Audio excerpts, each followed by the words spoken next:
father was Edwin Lampard. He served with the 6th Battalion of the Royal Green Howards. He was generally an outgoing character, gregarious even, you might say. But when it came to stories about the war, he was not so forthcoming. As a child, I would ask him questions about the war, but as with many of the vets, he was reluctant to talk about it.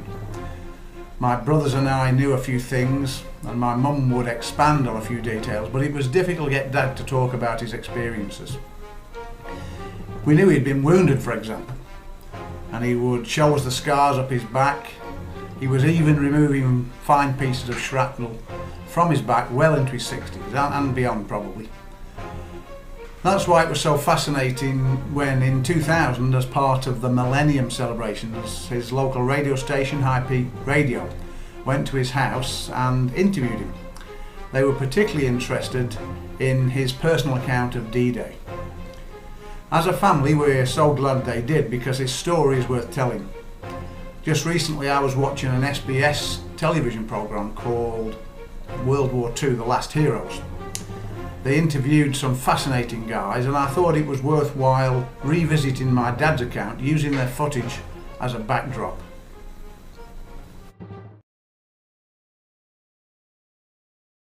Home of Eddie Lampard, who has a story to tell about D-Day. Mr. Lampard, first of all, an impertinent question. How old are you? I'm 77 at the moment.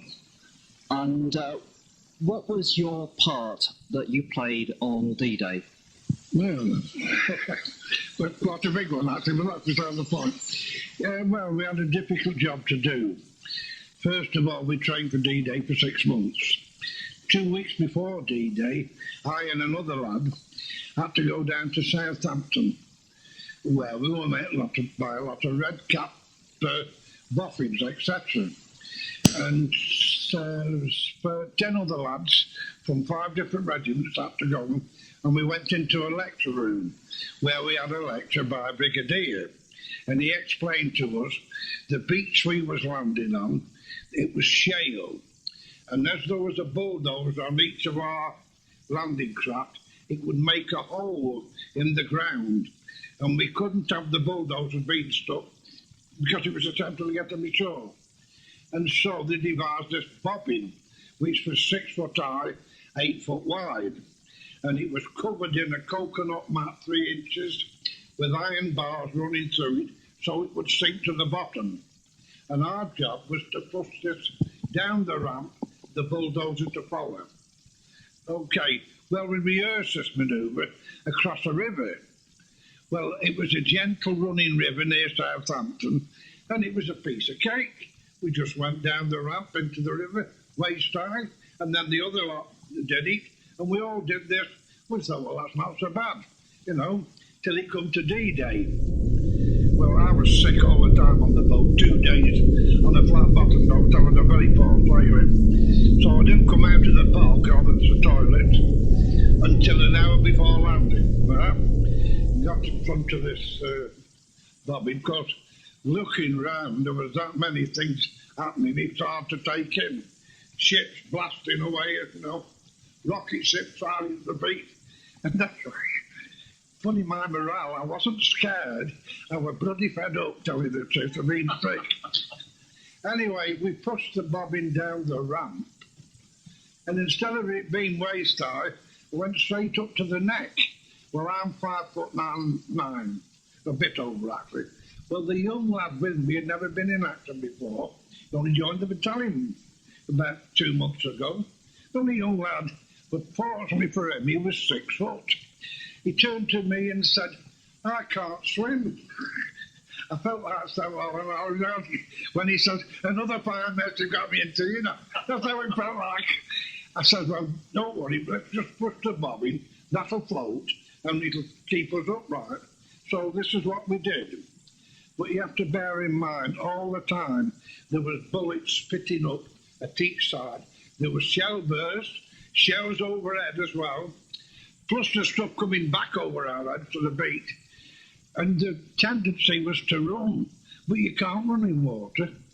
So we had to slowly persevere and push this bobbin. Well, when the mat unravelled, it just left the bobbin.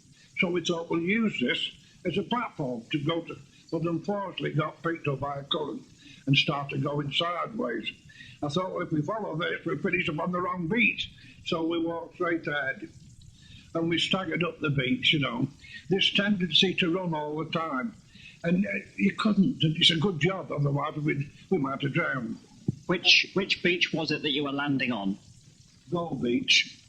That's, I can't remember this king. It's broken up into, but it was Gold Beach. Anyway, the first dead body I saw was an unusual man, a frogman. Now, frogmen, them days, we'd heard of them, but nobody had ever seen them. Flippers on the feet, the mast, you know. And it wasn't until later on we found out that they'd landed off a submarine, come ashore on rubber dinghies, and the job was to dismantle the mines on the spikes. And this lad had got a bullet hole right between the eyes.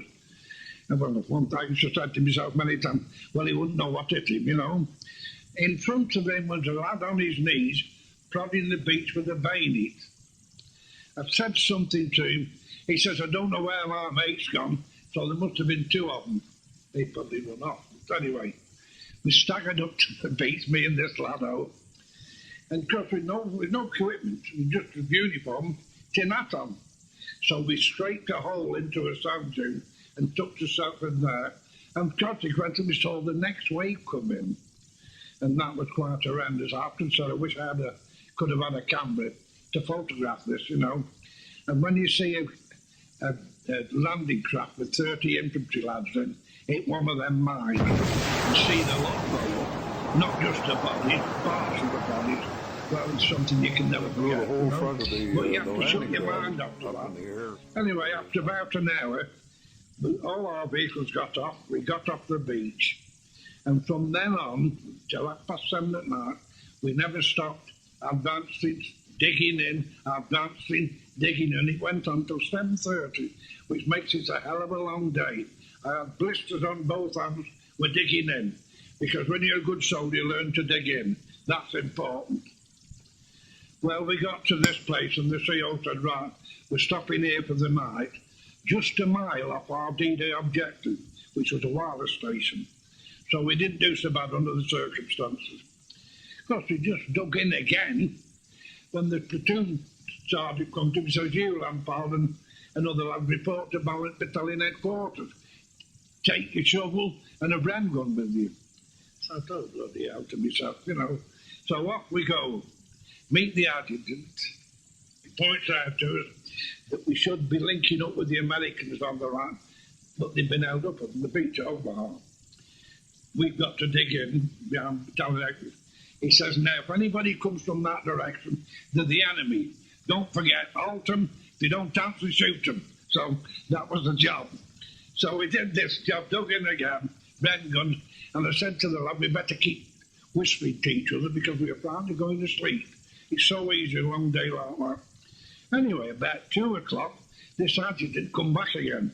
He says, I want you to go back to the crossroads. There's a convoy coming through at 4 o'clock with food for the battalion, hot meals, plus ammunition, plus reinforcements. You'll have to meet it to show you where to come, because they wouldn't know where to come. So I went again. He says, you don't need your shovel, just take your bread gun. So I thought, well, I'm not digging in again, that's one thing. See? Anyway, there was a dried up ditch, so I just stood in there. Don't forget, all the time you can see the panorama, hear the guns going, the lights going up in the sky, you know, what's it thing, tracer bullets, and this noise, and the big ships firing, and the shells whizzing overhead. And it's, you know, quite a panoramic scene, you know. Anyway, I've been there about an hour. And suddenly, from the right, where there's supposed to be nobody, a tank could hear it. Clink, clink it goes, you know, squeak. Oh, I thought, well, if it's a German, I'll like that go. If it's one of ours, I've no alternative but to stop it, you know. So I looked and it was one of ours, got stars on the side, you see. So I stood up and put my hand up like a traffic cop for him to stop. Well, there's the gun on it, you know. That swiveled around, pointed at me. 2 machine guns, they swivel around, and I kept saying, for Christ's sake, don't shoot. Don't shoot to me. Then the bat's opened and an officer popped his head out. He asked me something and I couldn't turn him because of the noise of the engine. So he jumped out with the revolver in his hand, came towards me. I gave him a good old salute. That disarmed him a little bit. He put his revolver down then. He says, "Who are you?" And I told him. He says, "Oh, and where's your battalion?" He says, "We're along that woods there." He says, "Well, my tank lost its track in the village down the road. We've only just managed to get it back on again." He says, "And I'm lost. I don't really know which way to go. Have you seen any tanks?" I says, "Yes, definitely. In that field over there, they've locked down. Tanks don't stay in the front line at night, you know. Only the infantry, poor infantry. The tanks go back." So that was that. Anyway, about 4:15, this convoy turned up. And we all had hot porridge, soya sausages and beans, hot cup of tea, and it was bloody marvellous. Don't forget I've been seasick for 2 days. I'd had nothing to eat. I was wet through, and I was seized off, actually. Anyway, the platoon captain, the grand chap, he says, "Well, we all got through. The whole platoon. We didn't lose a carrier, didn't lose a man." He says the battalion lost 90, wounded or killed, which he says was quite remarkable under the circumstances. I think they anticipated 50%. He said, "Here, 50% casualties." So we moved off. Within an hour, we'd taken the wireless station, which was our D-Day objective, pushed on again for about another mile, and the CO said, "We can't go any farther. We still haven't linked up with the Americans. We'll dig in here." So my platoon officer goes on a recce to find out where he wants the mortars, and the 7 carriers was all in a line. And we're just waiting, and I just happened to look up, and 4 American Thunderbolts came over. One of them peeled off. I thought, surely they're not going to shoot at us. He peeled off and he shot the one at the rear and set that on fire. And mine was at the front. So I got out of the carrier and lay on the deck. The other 2 lads on the other side took them and they were facing this damn thing. The 2 lads behind me stayed in the carrier and just looked down. Of course, fired cannon shells, machine gun bullets, and dropped a bomb as well. So the 2 lads that jumped on, they got the full blast of the bomb. One lost his leg, and one was covered in shrapnel from this to head to toe, but he was all down the side. If it would have been at the front, it would have killed him, or in the back. His name was Brewer, Cockney lad. The other 2 lads I rushed around there, they were both dead. Both dead. Cannon shell right through the carrier engine. That was not proud. So I was in a somatic at the time. I wandered about a bit, didn't know what I was doing, I don't think. And I think it took a couple of days really to get over that. And as I say, at the time, if it had been a German plane that had done it, we could have wiped out it. But for one of your own, it was quite frustrating. And anyway, we did get over it. We all got over it. Of course, the worst things happened later on, as you well imagine. Well, that's that part of D-Day and the next morning. Regarding myself, I soldiered on till we got to the Albert Canal, which was 3 months later, and I got wounded there and got out of it. And there weren't bad wounds, shrapnel back and side. And I always remember doing a thumbs up salute to the lads, saying, "Cheerio, lads," and I was laughing my head off. Now that's the truth. And to lie in a hospital bed with sheets, calm and quiet, and no listening to noises, I can't tell you what a wonderful relief it was. How old were you at the time? 21. The young lad outside on me, he'd only been in the army 6 months, he was 19. And I'd been in action before, so I knew what it was all about. But he hadn't, so he was bewildered, you know. Regarding the platoon itself, we had 4 killed, 13 wounded, 2 deserters, 1 self-inflicted wound, and 2 lads that went completely crackers. That's our casualties as it was. And of course, when I came back, it was when we crossed the Rhine, and I went to another regiment then, and I finished the war at Bremen. And but it was never as hard as Normandy. Normandy was pretty tough. Ask any soldier who fought there. Looking at the world as it is now, do you feel proud that you fought for your country in those days? Especially when you come out of it. Oh, yes, very proud indeed. Proud of all the lads. You know, the Germans had superior tanks to us, better armament, better guns. And consequently, they used to knock out, but you had to admire our tank men because they got inferior equipment standing up to it. People seem to forget that, you know. And they say with the infantry, man, our infantry was always good. The British Tommy's a good soldier, you know that. So it was all good stuff. Well, I'm here to tell the tale. Yes. Well, Mr. Eddie Lampard, thank you very much indeed for talking to us today on Radio Buxton.